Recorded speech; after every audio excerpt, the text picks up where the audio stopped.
নমস্কার, দ্য ওয়ালে আপনাদের স্বাগত। আজকের বিষয় তারেক রহমানকে শেখ হাসিনার চ্যালেঞ্জ। চ্যালেঞ্জ নাম্বার 1, বাংলাদেশে জেলখানা প্রস্তুত করুন, আমি ফিরব।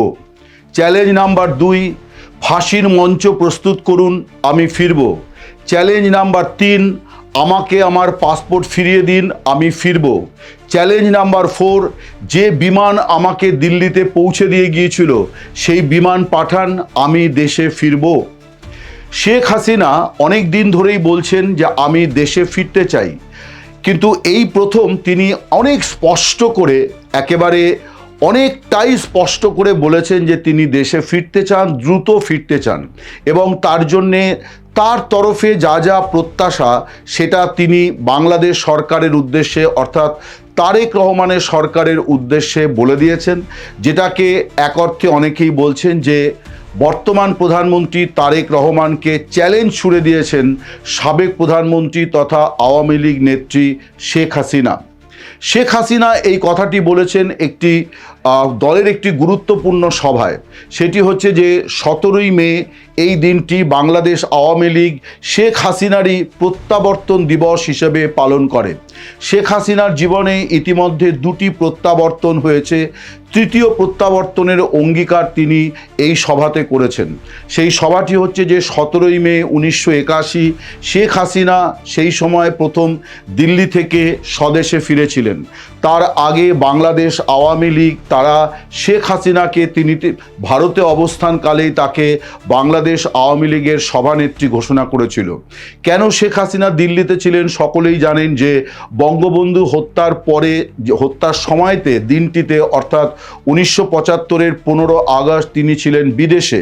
তিনি এবং শেখ রেহানা তারা পরবর্তী সময়তে ভারতের তৎকালীন প্রধানমন্ত্রী ইন্দিরা গান্ধী তাদেরকে দিল্লিতে রেখে দিয়েছিলেন যে দেশে ফেরা তাদের জন্য ঝুঁকিপূর্ণ হবে।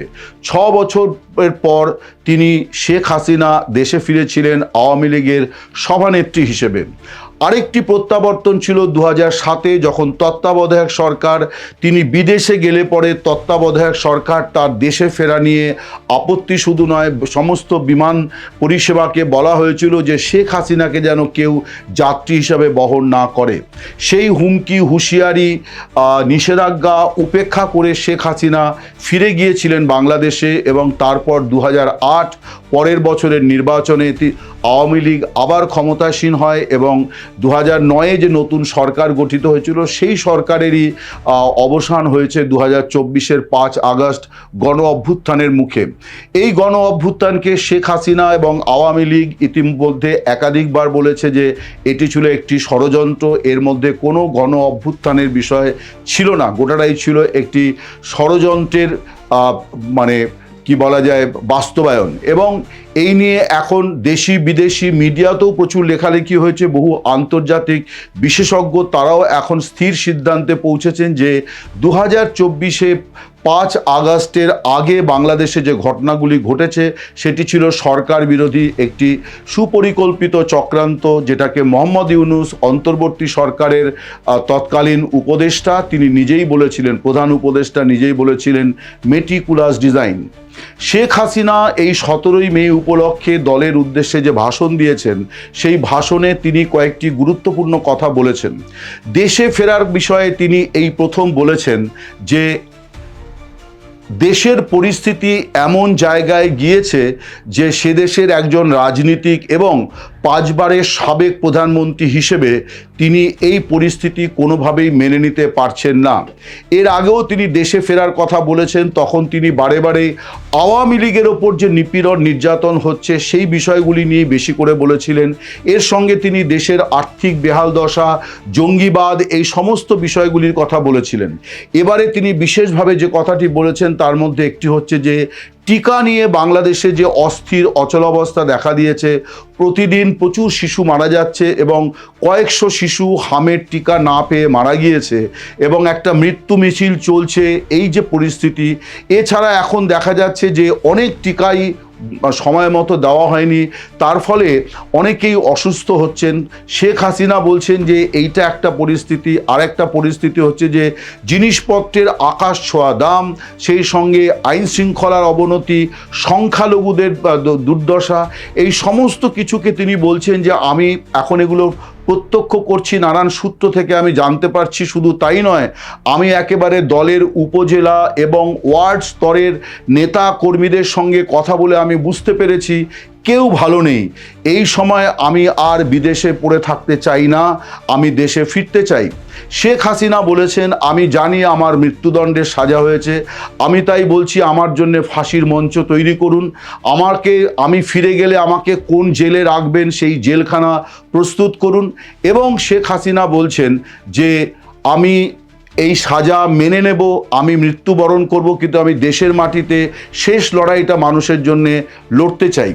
তিনি বলেছেন যে আমি দেশত্যাগ করতে চাইনি, কিন্তু আমাকে যারা ভারতে পৌঁছে দিয়ে যান, আমার সঙ্গে যে নিরাপত্তা রক্ষীরা ছিলেন, তারা আমাকে বলেছিলেন যে আপনাকে দেশের বাইরে না আনতে পারলে আপনাকে বাঁচানো খুব কঠিন হতো, তাই আপনাকে আমরা দেশের বাইরে নিয়ে এসেছি। শেখ হাসিনা বলেছেন যে সেই নিরাপত্তা রক্ষীদের আমি ধন্যবাদ, কৃতজ্ঞতা জানাই, তার কারণ তারা আমার জীবন রক্ষা করেছিলেন। হয়তো এমন পরিস্থিতিতে ওটাই তাদের জন্য উপযুক্ত সিদ্ধান্ত ছিল। শেখ হাসিনাকে ভারতে পৌঁছে দিয়ে যায় বাংলাদেশ বিমান বাহিনীর একটি বিমান। এটা আপনাদের মনে থাকবে 2024-এর 5 আগস্ট। এই যখন আমরা ভিডিও করছি এর কয়েক ঘন্টা আগেই ভারতের আকাশসীমা অতিক্রম করে দিল্লিতে বাংলাদেশের সাবেক প্রধানমন্ত্রীকে তিনি দিল্লি পৌঁছে যান। শেখ হাসিনা বলেছেন তারেক রহমানের সরকারের উদ্দেশ্যে যে সেই বিমান আমাকে পাঠান, আমি সেই বিমানে করে আবার আমার দেশে ফিরে যাব। শেখ হাসিনা বলেছেন দেশে ফেরার জন্যে আমাকে আমার পাসপোর্ট ফিরিয়ে দিন। শেখ হাসিনার পাসপোর্ট কূটনৈতিক পাসপোর্ট ছিল, প্রধানমন্ত্রী বা মন্ত্রী এমপিদের যে ধরনের পাসপোর্ট থাকে। কিন্তু 5 আগস্টের পর অন্তর্বর্তী সরকার, ইউনূসের অন্তর্বর্তী সরকার, আওয়ামী লীগের সমস্ত নেতা কর্মী এবং পদাধিকারীদের প্রত্যেকে যাদের কূটনৈতিক পাসপোর্ট ছিল, সমস্ত কূটনৈতিক পাসপোর্ট তারা বাজেয়াপ্ত করে দিয়েছে। ফলে শেখ হাসিনা এখন চাইলেই তিনি বাংলাদেশে ফিরতে পারবেন না। কিন্তু তিনি যে ফিরতে চান সেই বার্তাটি দেওয়ার জন্যে তিনি সরকারের উদ্দেশ্যে সরাসরি তারেক রহমানের নাম নেননি, সরাসরি সরকারের কথা বলেননি, কিন্তু বলেছেন যে আমাকে আমার পাসপোর্ট ফিরিয়ে দেওয়া হোক। এর অর্থ সরকারকেই বলা, কারণ পাসপোর্ট বাজেয়াপ্ত করেছে সরকার। এই প্রথম শেখ হাসিনা একেবারে চ্যালেঞ্জের সুরে বলেছেন যে আমি প্রস্তুত, আমাকে আপনারা মৃত্যুদণ্ড দিয়েছেন, আমি প্রস্তুত, আমি আমার দেশে গিয়ে সাজা নেব, আমি ফাঁসির দড়িতে ঝুলব, কিন্তু তার আগে আমি বাংলাদেশের সাধারণ মানুষের জন্য লড়াই সংগ্রাম করে যেতে চাই। এই যে এই বিষয়গুলি এত স্পষ্ট করে, এত জোরালো ভাষায় শেখ হাসিনা এর আগে কখনো বলেননি। এই পরিস্থিতিতে কেন তিনি বলছেন, অন্তরালে অন্য কিছু ঘটছে কিনা আমি এক্ষুনি বলতে পারবো না দায়িত্ব নিয়ে, কিন্তু সকলেই যারা ওই অনুষ্ঠানে ছিলেন এবং পরবর্তী সময়তে যারা ওই ভার্চুয়াল অনুষ্ঠানের অডিও ক্লিপিং শুনেছেন, তারা প্রত্যেকেই খুব এটা নিয়ে আলোচনা করছেন যে পরিস্থিতির কী এমন পরিবর্তন হলো যে কারণে শেখ হাসিনা একেবারে সরাসরি চ্যালেঞ্জ ছুড়ে দিয়েছেন তারেক রহমানের উদ্দেশ্যে যে আমি প্রস্তুত, আমি দেশে ফিরতে চাই, অতি শীঘ্র ফিরতে চাই, এবং যে সাজা আমাকে দেওয়া হয়েছে আমি সেই সাজা মাথা পেতে নেব, কিন্তু তার আগে লড়াই করব মানুষের জন্যে। শেখ হাসিনার এই চ্যালেঞ্জের ব্যাপারে বাংলাদেশ সরকার এখনো পর্যন্ত কোনো প্রতিক্রিয়া সরকারিভাবে সেভাবে দেয়নি। তবে তারেক রহমানের একজন উপদেষ্টা তিনি ঢাকায় বলেছেন যে সকলের ন্যায় বিচার পাওয়ার অধিকার আছে। তিনি অন্য একটি প্রসঙ্গে কথা বলতে গিয়ে বলেছেন এমনকি শেখ হাসিনারও ন্যায় বিচার পাওয়ার অধিকার আছে, তিনি দেশে ফিরে এলে তার উচ্চ আদালতে আবেদন করার সুযোগ আছে। এই ধরনের কথা তিনি বলেছেন, কিন্তু একজন উপদেষ্টার কথা সেই অর্থে সরকারি কথা নয়। বাংলাদেশ সরকারের তরফে শেখ হাসিনার এই যে চ্যালেঞ্জ ছুড়ে দেওয়া বক্তব্য, এই বক্তব্য সম্পর্কে আমি বেশ কয়েকজন সরকারি পদাধিকারী এবং বিএনপির নেতৃবৃন্দের সঙ্গে যোগাযোগ করেছিলাম, কেউই এই বিষয়ে মতামত দিতে রাজি হননি, প্রতিক্রিয়া দিতে রাজি হননি। কিন্তু শেখ হাসিনা এই প্রথম অনেক জোরালোভাবে তিনি বলেছেন যে আমি রেডি, আমি রেডি, আপনারা ফাঁসির মঞ্চ তৈরি করুন, আপনারা সিদ্ধান্ত নিন যে আমি ঢাকায় পৌঁছলে আমাকে কোন জেলে নিয়ে রাখবেন, এবং আপনারা বিমান পাঠান এবং আমার পাসপোর্ট ফিরিয়ে দিন। এই প্রথম শেখ হাসিনা এতটা জোরালোভাবে কথাটি বলেছেন, যেটা তার দল শুধু নয়, গোটা রাজনৈতিক মহলে একটা শোরগোল তো শুরু হয়েছে যে তাহলে শেখ হাসিনা কোন মেকানিজমে বাংলাদেশে ফিরবেন। অনেকে বলছেন যে এটা আসলে বাংলাদেশ সরকারকে একটা বড় ধরনের চ্যালেঞ্জের মুখে ফেলে দিলেন আওয়ামী লীগ নেত্রী। এখন তারেক রহমানকে সিদ্ধান্ত নিতে হবে যে তিনি শেখ হাসিনার এই চ্যালেঞ্জকে গ্রহণ করবেন কিনা, কারণ সরকারিভাবে প্রত্যর্পণ একটি বড় প্রক্রিয়া, এবং সেখানে ভারত সরকারও যে বাংলাদেশ সরকার চাইলেই শেখ হাসিনাকে বাংলাদেশের হাতে তুলে দেবে এমনটি হওয়ার নয়। আন্তর্জাতিক বিভিন্ন আইন যা আছে, রাষ্ট্রসংঘের বিভিন্ন আইন পরামর্শ এবং গাইডলাইন যা আছে, তাতে যে কোনো আসামিকে যে কোনো দেশের হস্তান্তর করার আগে দেখতে হবে যে তার জীবনের ঝুঁকি আছে কিনা। শেখ হাসিনার জীবনের ঝুঁকি আছে, তিনি একটি দেশের 5 বারের সাবেক প্রধানমন্ত্রী, একটি দলের সভানেত্রী, তার জীবনের ঝুঁকি আছে। বাংলাদেশে গেলে পরে তাকে মৃত্যুদণ্ড তার উপর কার্যকর হতে পারে, বিনা বিচারে তার উপর অনেক কিছু হতে পারে। এই সমস্ত বিষয়গুলি আছে যেগুলি ভারত সরকারকে বিবেচনায় না রেখে ভারত সরকার কখনোই সিদ্ধান্ত নিতে পারবে না। কিন্তু শেখ হাসিনা নিজে যদি জোর করে এই ধরনের কোনো সিদ্ধান্ত নিয়ে থাকেন যে আমি ভারতে আর অবস্থান করব না, আমি ফিরে যাব, তাহলে সিদ্ধান্ত কিন্তু তারেক রহমানের সরকারকে নিতে হবে। শেখ হাসিনা ফিরলে তার পরিণতি কি হবে সেটা আইনের ব্যাখ্যা এক ধরনের, সেখানেও একটা লম্বা আইনি সরণি আছে যেখানে তিনি তার এই মামলাগুলির মোকাবিলা করার জন্যে অনেক দূর পর্যন্ত যাওয়ার সুযোগ আছে যদি সরকার তাকে আইনের শাসনের সুবিধা দেয়। কিন্তু সবচেয়ে বড় বিষয় যেটা, সেটি কিন্তু রাজনৈতিক, যে শেখ হাসিনা দেশে ফিরে যাওয়ার পর তাকে যদি কোনো কারাগারেও বন্দি করে রাখা হয়, তাহলেও বাংলাদেশের রাজনৈতিক পরিস্থিতি এবং বিভিন্ন মহলের খবর বলছে যে আওয়ামী লীগের যে দ্রুত উত্থান হবে, যে বিস্ফোরণ হতে পারে, সেইটা আবার সরকারের জন্যে এবং এখন যারা বিরোধী দলে আছে তাদের সকলের জন্যই চিন্তার কারণ হতে পারে। ফলে তারেক রহমানের সরকারকে এই ব্যাপারে সিদ্ধান্ত নিতে হবে। জামায়াতে ইসলামীকে বলতে হবে তারা শেখ হাসিনার চ্যালেঞ্জকে গ্রহণ করছে কিনা, তারা সরকারকে বলবে কিনা যে ওকে পাসপোর্ট ফিরিয়ে দিন, ওকে ফেরানোর জন্যে যে বিমান ওনাকে দিল্লিতে পৌঁছে দিয়েছিল সেই বিমান আবার দিল্লিতে পাঠানো হোক তাকে ফিরিয়ে আনার জন্যে।